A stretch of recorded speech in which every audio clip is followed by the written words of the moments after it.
Dear students, welcome to IOR for this course called Managing Change. My name is Miss Beatrice, and then I'll be taking you for this course. And then I am privileged. It is a privilege actually to be taking you toward this. So I hope we'll enjoy and grasp a little bit about what I'm going to talk about. I'm sure this subject is not as simple as some of the IT subject, because this one has more details, more deep emphasis on the implementation and then the change that comes with IT within our work or organizations. Okay, so let's look at how the managing change, how it brings impacts or changes within the workplaces. Okay, so now let's look at the chapter objectives. I will try to make it as fast as possible because we don't have enough time to complete, but the notes are really quite a lot, and then I'm not gonna cover everything, but I'll make sure that you will get a brief or the grasp of what managing change is all about. Okay, the objectives of this subject is to look at the roles of planning in organizations and the purposes of strategic, tactical, and operational planning for information systems. And we are going to look at how a planning methodology can support the information system planning process. And then we are also going to look at the activities involved in the implementation processes for organizational and technological change, and some of the major management techniques involved in. So now let's look at some of the objectives as well. We're also going to look at how end users, you should understand who are the end users are. So we are also going to look now at how end users resist to changes in business processes, or IT can be minimized by end users' involvement in the system development and implementation processes.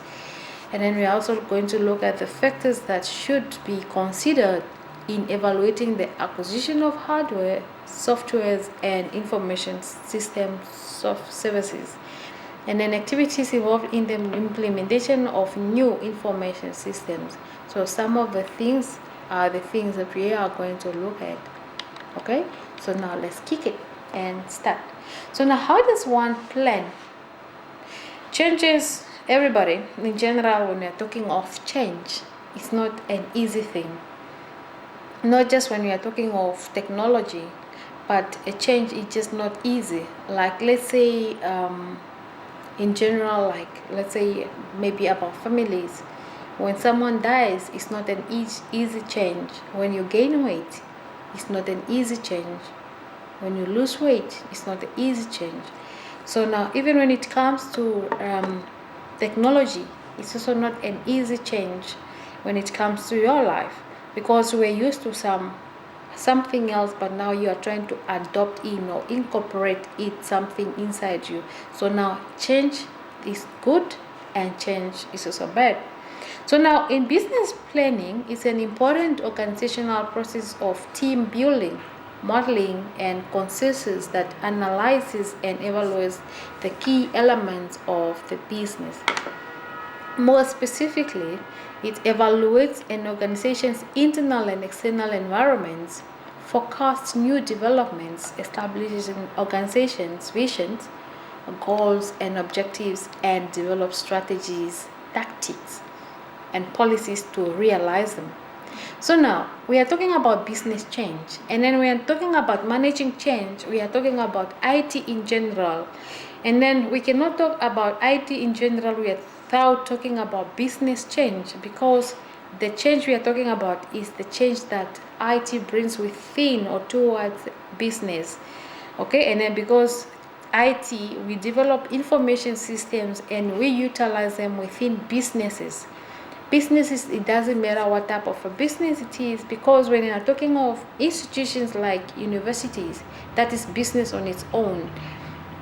we are talking of banks, we are talking of courts, we are talking of police departments. Both of us are dealing with businesses in general. So now we are going to look at what are the information planning, or what kind of changes do they have towards this type of different businesses.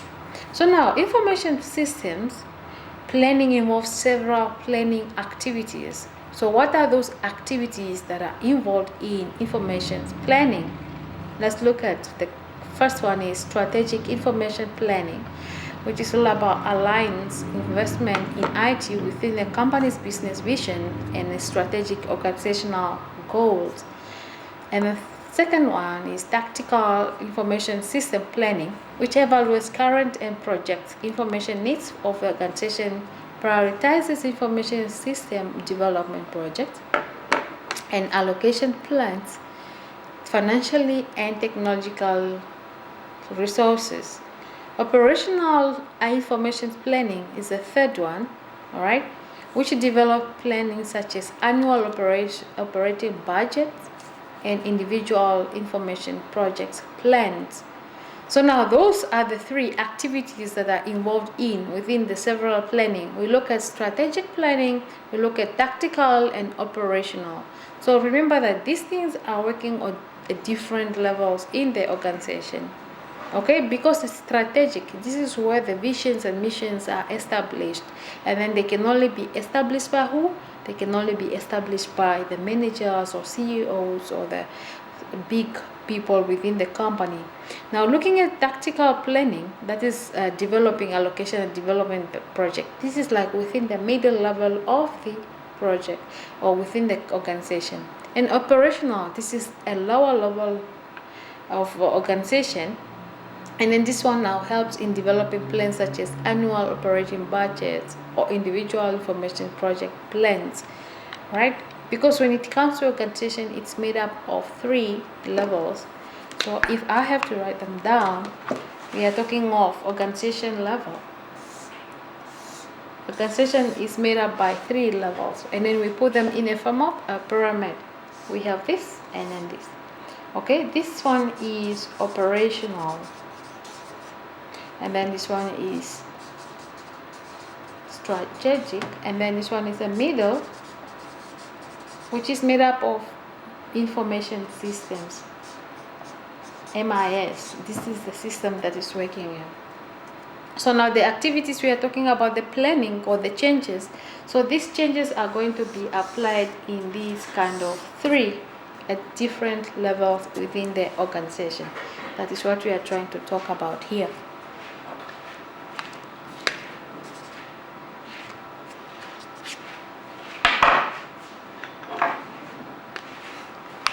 Alright, so now let's move on.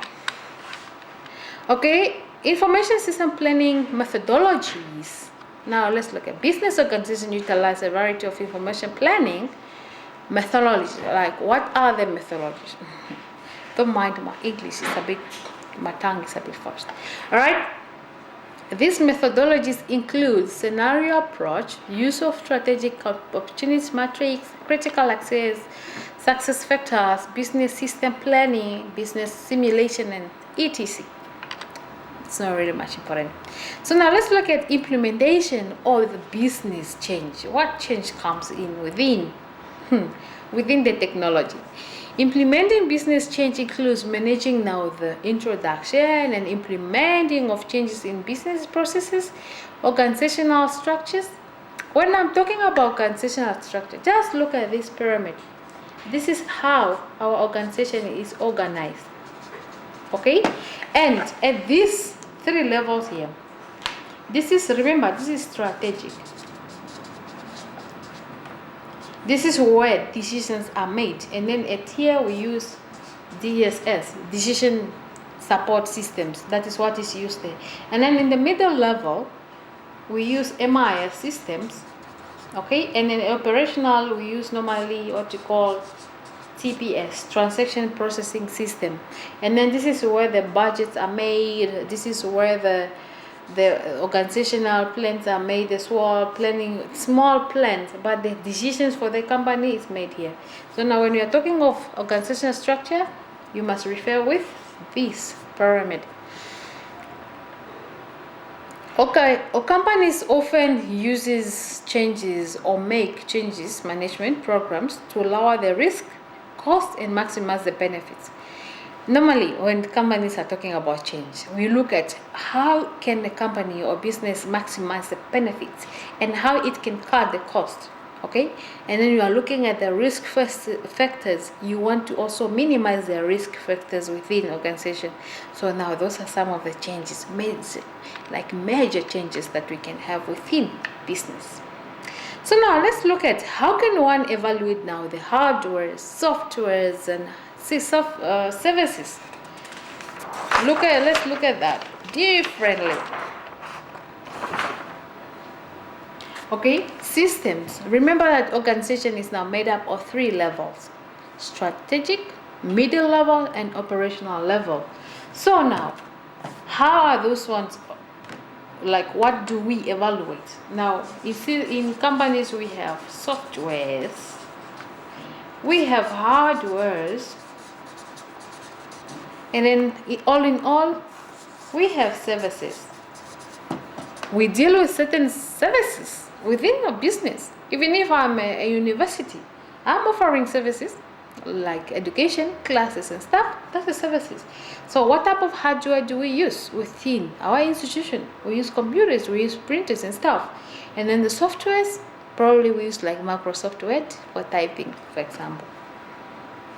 Okay, so now let's look at how do we evaluate these 3 things. Okay, a formal evaluation process reduces the possibility that businesses will buy inadequate or unnecessary computer or hardware. When you are evaluating, you evaluate based on your employees, how many people you have, so that you don't get to buy a lot and then you remember we are trying to minimize the cost and maximize the benefit. You must have that in mind. So when evaluating hardware, the business should investigate specific physical and performance characteristics for each hardware component to be acquired.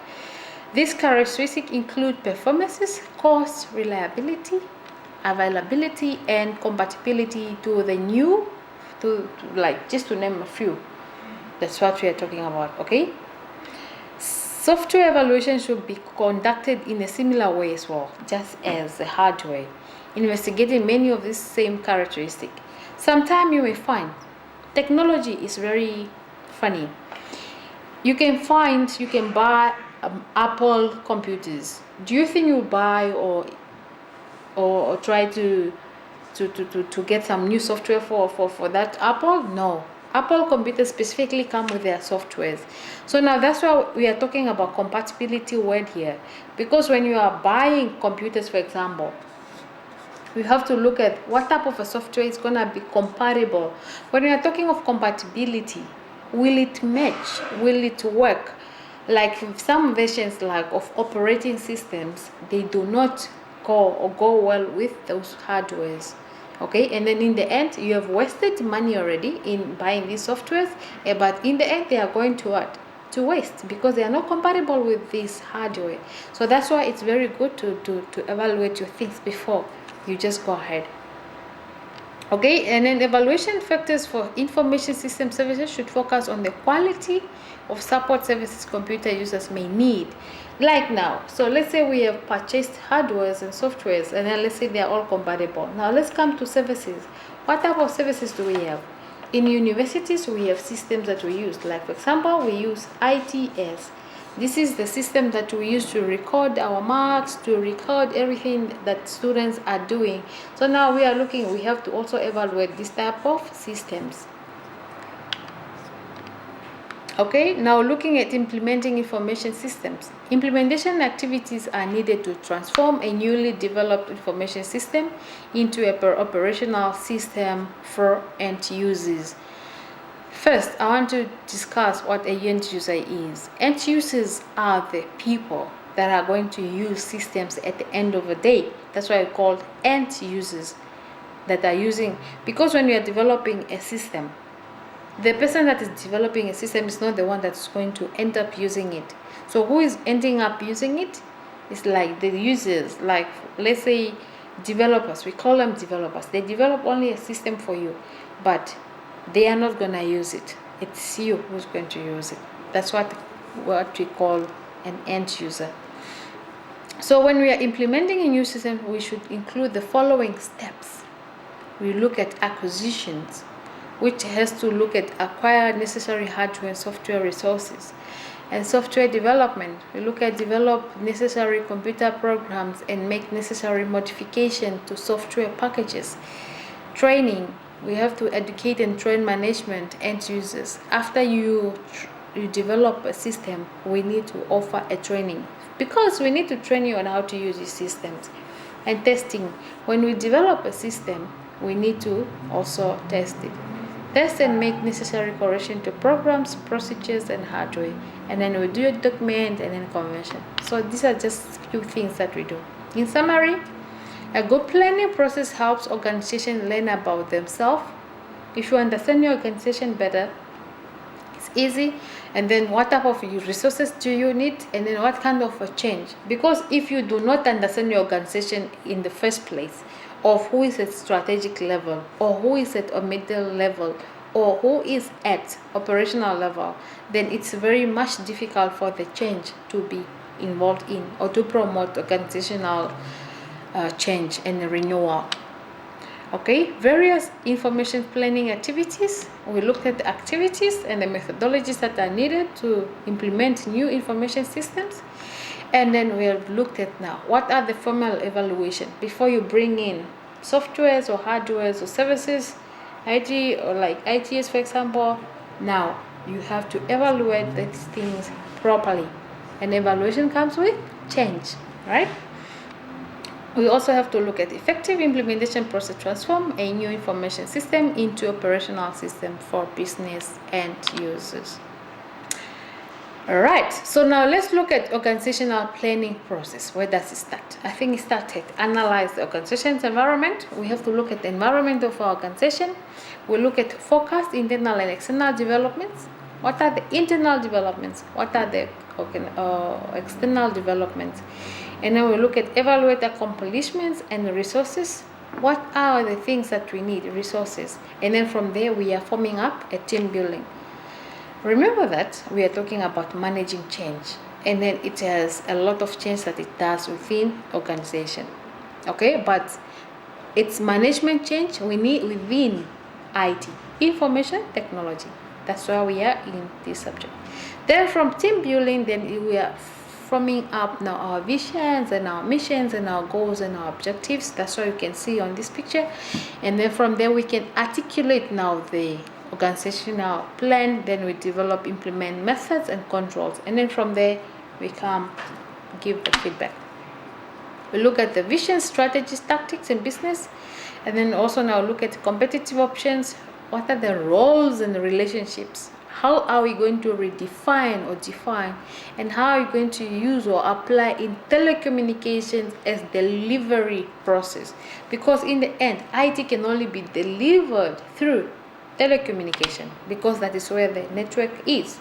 So if you look at the missions and goals, okay, you look at the values and beliefs, okay, from there you can able. Now, one thing again, when it comes to change, you have to look at the culture. What is the culture within the environment? That's why when if I take you back, we are looking at organizational environment.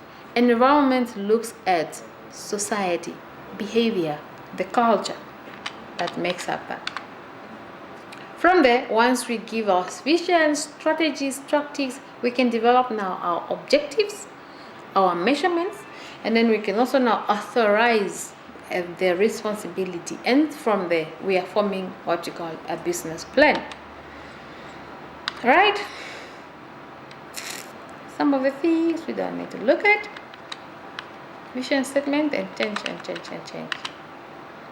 Okay, now let's look at the aspect of a change in general. The change. Is change good or bad? Sometimes it's really good, sometimes it's really bad. Okay? What is meaning of change when it comes to business? Change is a significant alteration or disruption in people's expectation patterns Like it or not, people are creatures of habit. Once you create a habit, like if you create a habit of waking up at 5:40 every morning, then the body changes to that habit. If you're a sleep person that you sleep late at 12 o'clock in the night, humans, we create habits. And then if you create a habit of a good change, then you will get used to that change. Okay, we live in the world of change, yet we can act based on the community. Community always has an effect on us. If you find yourself in Canada, you will may likely to adopt in within that community, and the change will be based on that community. But if you find yourself in Windhoek, you will also probably adopt to that community there, right? Change and continuity. This we don't need to discuss that. So what are the human aspects of change? Remember, I know we are talking about managing change in IT and stuff, but when we are talking of now change, who are involved in? Of course, it's us humans. Okay, so do we need like new skills? Yes, we always need skills, and then that makes it a change. Humans, or what are the aspects of human changes? New skills are required every time. Patterns of communications are altered. The way we communicate is also changed. Time spent between communicators are decreased. With IT, communication is always changed. It's always minimized. Points of influence. Are you influenced by change or by IT? Authority and controls are redefined. What are the roles, work relationships, and reporting responsibility? They are also modified. Data ownership shifts. Privacy and security concerns are increasing. Don't you think? Yes, privacy. You are now concerned. Are my things private? Are my pictures gonna be leaked on social medias? The change. Information technology has brought a lot of change. Now we're also looking at new management techniques and organizational structures. They are always evolving. New things, new innovations. They are always there. As Hillary Clinton was saying that insanity is doing the same things over and over again, expecting different results. That's up to you. So now let's look at the aspect of change management. Definition of changing management or managing change, vice versa. Managing the process of implementing major changes in IT, business processes, organizational structures, and job assignments to reduce risk. Okay? As I spoke already, it is to reduce risk, minimize the cost, and maximize the benefit. That is what the change that we are trying to bring in within our business. What does change management require? We need to look at the requirements of the management change. A commitment from top management. Who are the top management? Let's go back to our top level. This, as I discussed, this is top management. We need changing coming from top management. An organizational design to plan the future of IT and information system within the business. Change management involves in analyzing and defining all changes facing the organization and developing programs to reduce risk and cost and to maximize what? To maximize benefit.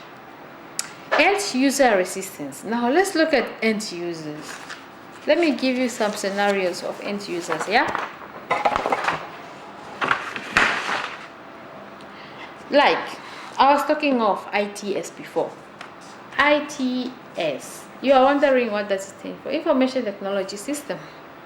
Okay, this is a platform that we use in most universities around, from South Africa, Namibia, yes. So now, who are the end users when it comes to now? We are talking of university. How do they resist to change? University, we have lecturers, we have tutors, we have students,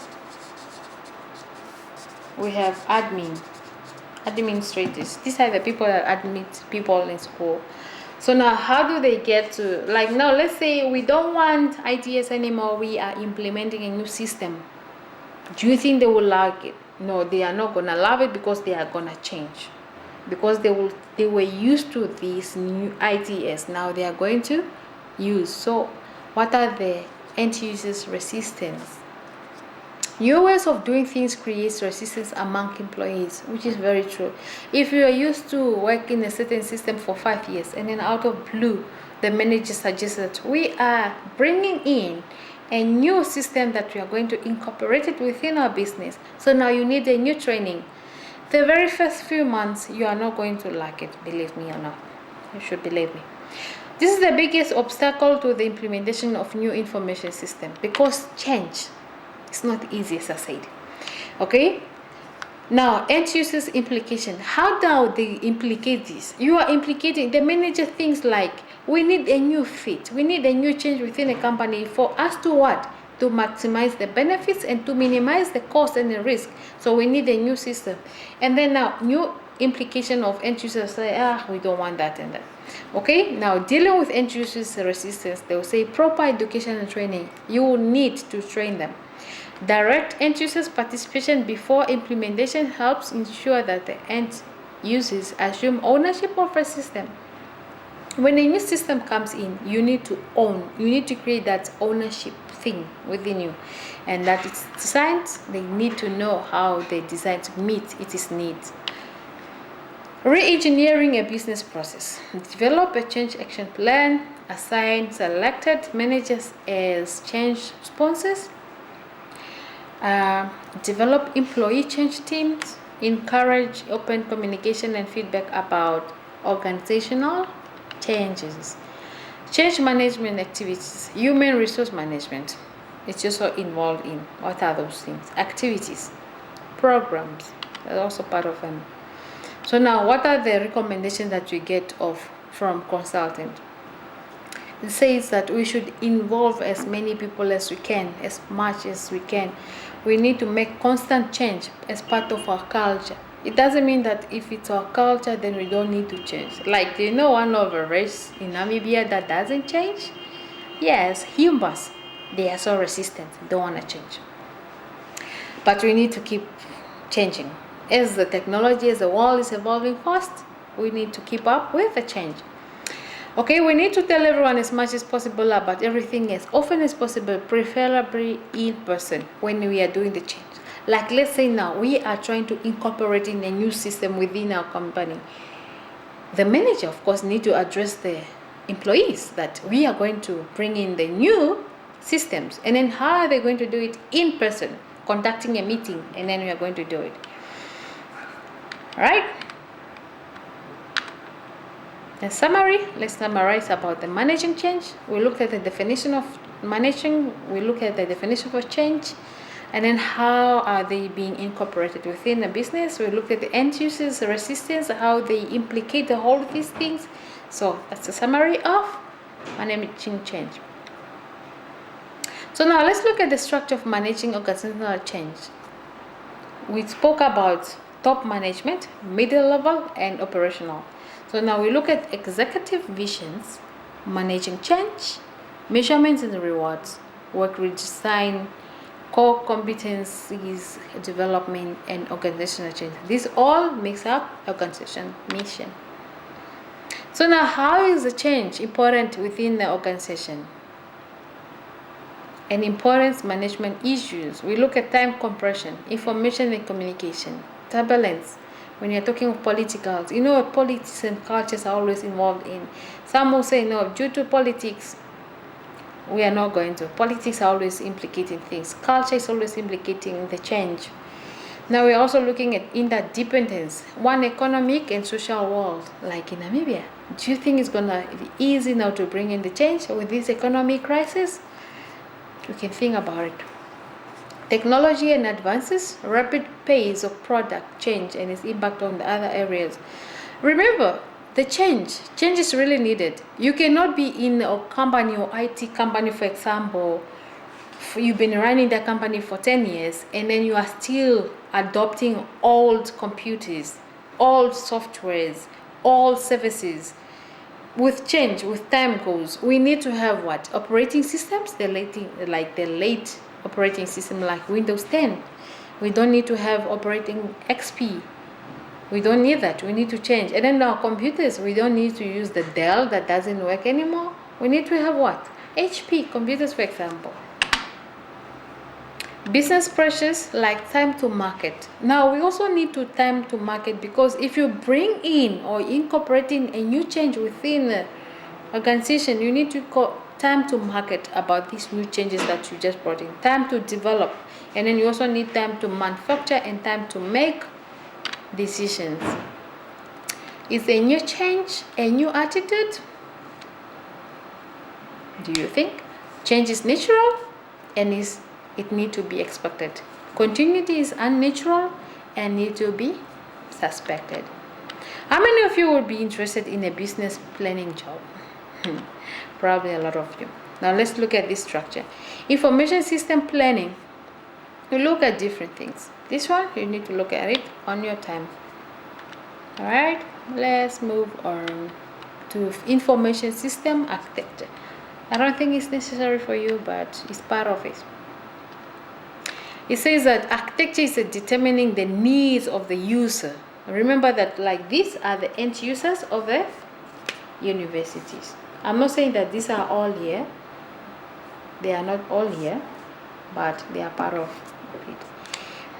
Architecture is determines the needs of the user and then designing and building systems to meet those needs as effectively as possible within economic and technological constraints. Information system architecture. What does it involve? What is at stake there? Involves explicit ways to depict what you are trying to accomplish so that multiple people can create around the same baseline. A top-down approach to system design that minimizes risk by reducing erroneous assumptions, and quality expectation also affords a higher level representation. Believe me, if your company, like let's say it's a software development company, so you don't want your company to be regarded as a pure quality company, software development company. Oh no, you want to represent a higher level. And then if you provide quality systems, then that will give also a proper picture for your organization. What is information system architecture? We just discussed about this a while ago. Now, what are the technological or technology platforms that we use to develop now this system? So what sort of platform do you need to support the business with information technology? Computer systems. We need computers. Systems and application software, as I discussed before. We cannot deal with new computers without software. So we have to look at compatibility. And then thirdly, we look at the communication networks. How are we going to provide computing and communication infrastructure? For us, our systems communicate. We need communication in a form of networks or telecommunications. Data resources. What are the different types of operational and specialized databases we have, such as operational databases, data warehouse, analytical databases, and external databases. And we need to provide data and information for business processes and managerial decision support. And an application portfolio, a diverse portfolio of information systems that support key business functions as well as cross-functional business process. End-user computing collaboration, managerial decision making, in the organizational business linkages, strategic initiative for competitive advantage.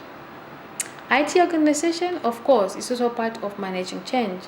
The IT organization is based on managerial philosophy, business visions, business or IT strategies that were formulated during the strategic planning process. So now, looking in short, information system architecture, we have looked at business strategy, information strategy, and then information system, information plan, implementation planning. All this makes up the whole architecture. Some of those things we need to look at. Now that's it. Now let's see if there is something more important that we need to look at. But I have covered the managing change. Why is it important?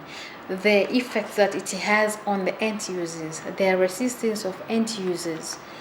Why is it important in the community? Okay, we spoke of implementation. What are the implementations? As I said before, that this information, these notes specifically, there are a lot. It will need to require most of your devoted attention to look at it. I am not going to cover a lot due to time, as we have limited time. But most of the things that I have covered, they are the most needed things. All right? We looked at implementing. What are the implementing information system? What is required? How to evaluate hardwares and softwares, and managing change. What do we look at when we want to look at managing change? We said we need to maximize the benefits and then minimize the risk factors, and then to minimize the cost when we are bringing in the change within the company. Okay, and we look at the human aspects. What are the resistance of humans, such as end users, when it comes to change, and then how do they implicate the change? Okay, and how can we convey now the whole change to the community? We need to get ourselves time to market. All right, the rest of information within this, it will need much of your devoted time. You will need to grasp more information. But as for what is much needed in this, I think I've covered it, right? So I think if you have any further questions, like when we are talking of information systems, like you're implementing a new system within your company, we look at system designs, we look at system development. Development is when we are talking of system implementation. And then now we need to, how are we going to deploy these out? And then we also have to look at now training. How are we going to train our end users? And then last but not least, now how are we going to document our system as we are done? And then after that, it is maintaining, evaluation, and monitoring of the system. And then before documentation, we also need to test, is our system compatible with the new changes, or with the new plans, or with our new visions and missions that we have just objected?